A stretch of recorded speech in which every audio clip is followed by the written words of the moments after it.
नमस्कार, आपका मेरे चैनल में स्वागत है।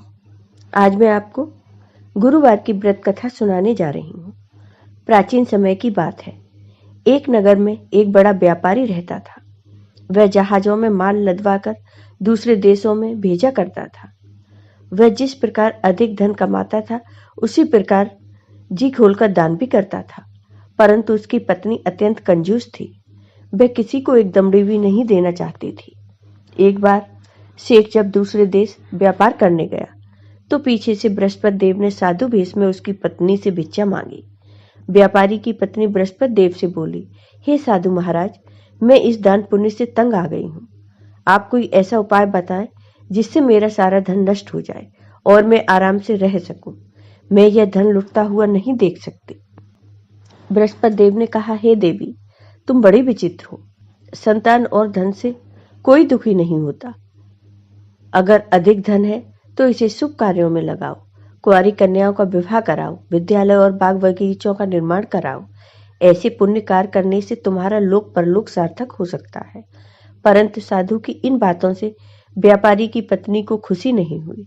उसने कहा, मुझे ऐसे धन की आवश्यकता नहीं है जिसे मैं दान दूं। तब बृहस्पति देव बोले, यदि तुम्हारी ऐसी इच्छा है तो तुम एक उपाय करना।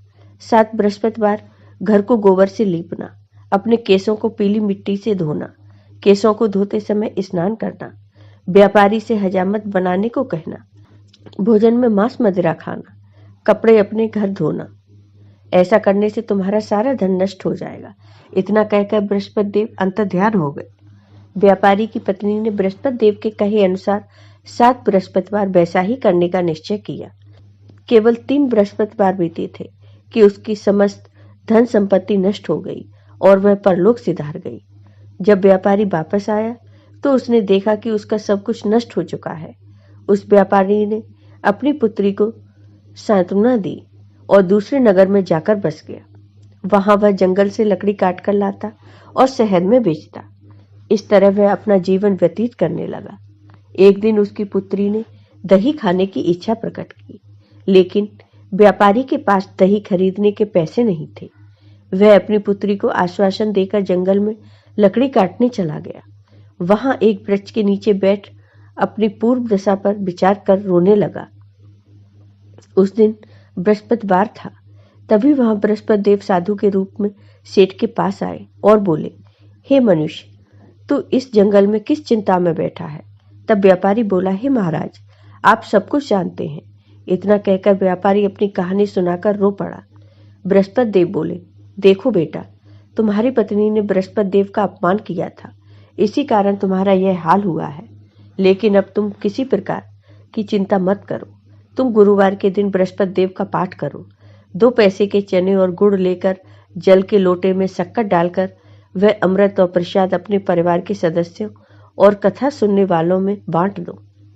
स्वयं भी प्रसाद और चरणामृत लो। भगवान तुम्हारा अवश्य कल्याण करेंगे।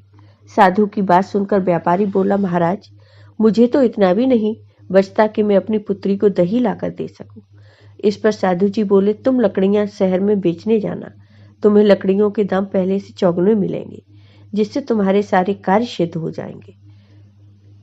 तब उस व्यापारी ने लकड़ियां काटी और शहर में बेचने के लिए चल पड़ा। उसकी लकड़ियां अच्छे दाम में बिक गईं, जिससे उसने अपनी पुत्री के लिए दही लिया और गुरुवार की कथा हेतु चना गुड़ लेकर कथा की और प्रसाद बांटकर स्वयं भी खाया। उसी दिन से उसकी सभी कठिनाइयां दूर होने लगी।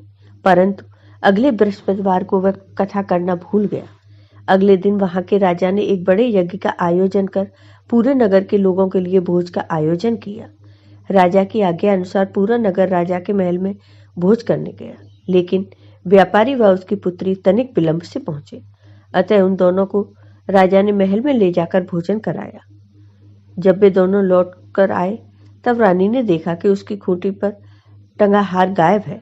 रानी को व्यापारी और उसकी पुत्री पर संदेह हुआ। उसका हार उन दोनों ने ही चुराया है। राजा की आज्ञा से उन दोनों को कारावास की कोठरी में कैद कर दिया गया। कैद में पड़कर दोनों अत्यंत दुखी हुए। वहां उन्होंने बृहस्पति देवता का स्मरण किया। बृहस्पति देव ने प्रकट होकर व्यापारी को उसकी भूल का आभास कराया और उन्हें सलाह दी कि गुरुवार के दिन कैद खाने के दरवाजे पर तुम्हें 2 पैसे मिलेंगे। उनसे तुम चने और मुनक्का मंगवाकर विधि पूर्वक बृहस्पति देवता का पूजन करना। तुम्हारे सब दुख दूर हो जाएंगे।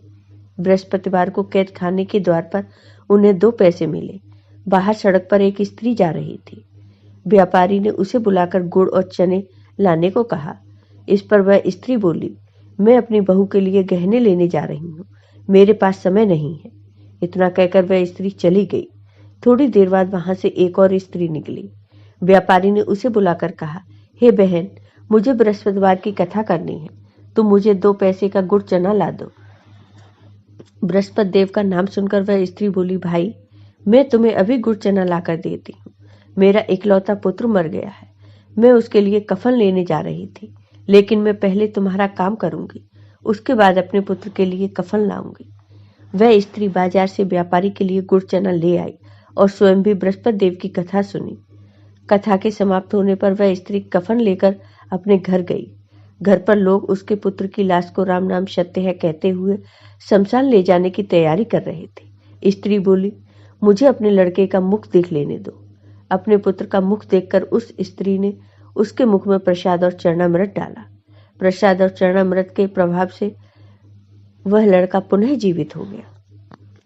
पहली स्त्री जिसने बृहस्पति देव का निरादर किया था, वह जब अपने पुत्र के विवाह हेतु पुत्र वधू के लिए गहने लेकर लौटी और जैसे ही उसका पुत्र घोड़ी पर बैठकर निकला, वैसे ही घोड़ी ने ऐसी उछाल मारी कि वह घोड़ी से गिरकर मर गया। यह देख स्त्री रो रो कर बृहस्पति देव से क्षमा याचना करने लगी। उस स्त्री की याचना से बृहस्पति देव साधु वेश में वहां पहुंचकर कहने लगे, देवी, तुम्हें अधिक विलाप करने की आवश्यकता नहीं, यह बृहस्पति देव का अनादर करने के कारण होगा। तुम वापस जाकर मेरे भक्त से क्षमा मांगकर कथा सुनो, तभी तुम्हारी मनोकामना पूर्ण होगी। तब जेल में जाकर उस स्त्री ने व्यापारी से माफी मांगी और कथा सुनी। कथा के उपरांत वह प्रसाद और चरणामृत लेकर अपने घर वापस गई। घर आकर उसने चरणामृत अपने मृत पुत्र के मुख में डाला। चरणामृत के प्रभाव से उसका पुत्र भी जीवित हो उठा। उसी रात बृहस्पति देव राजा के सपने में आए और बोले, हे राजन, तूने जिस व्यापारी और उसके पुत्री को जेल में कैद कर रखा है, वह बिल्कुल निर्दोष है। तुम्हारी रानी का हार वहीं खूंटी पर टंगा है। जब सुबह हुई तो राजा रानी ने हार खूंटी पर लटका हुआ देखा। राजा ने उस व्यापारी और उसकी पुत्री को रिहा कर दिया और उन्हें आधा राज्य देकर उनकी पुत्री का विवाह उच्च कुल में करवा दिया। आपको ये वीडियो पसंद आया हो तो लाइक कीजिए, शेयर कीजिए और मेरे चैनल को सब्सक्राइब कीजिए। साथ ही बेल आइकन पर क्लिक जरूर कीजिए, जिससे हमारे वीडियो के नोटिफिकेशन आपको मिलते रहे। धन्यवाद।